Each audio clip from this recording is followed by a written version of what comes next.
দর্শক বৃন্দ, সেই ব্যক্তি যে পানিতে ভেসেছিল ঘন্টার পর ঘন্টা, সেই ব্যক্তি এখন পানি থেকে উঠে আসতেছে। আমি তার কণ্ঠে কিছু কথা শুনবো। আসুক দেখি, সে ধীরে ধীরে পানি থেকে উঠে আসতেছে। তার প্রতিভা সম্পর্কে আমি তুলে ধরবো।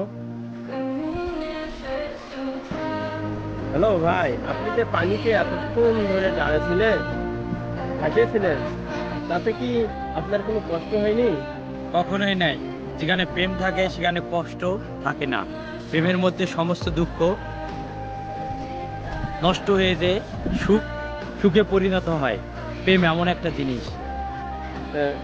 আসলে আপনি কি পানিতেই ভাসতে পারেন, না মাছের সঙ্গে খেলা করতে পারেন? আমি মাছের সাথে খেলা করতে পারি, পানিতে ভাসতে পারি, মাটিতে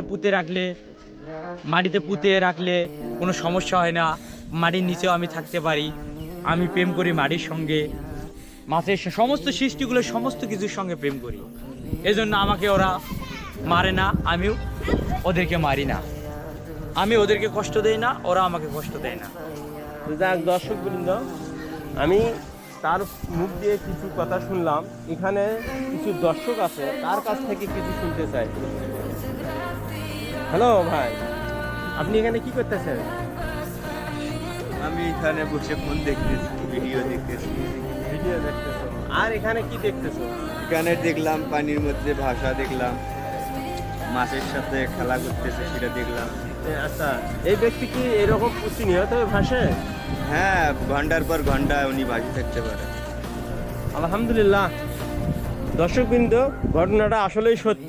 আমি এখানে একজনের কাছ থেকে সাক্ষাৎ নিয়েও জানতে পারলাম, সে আসলেই এই পুকুর পাড়ে সে পানির উপর ভেসে থাকে এবং অনেক লোকজন তা দর্শন করে।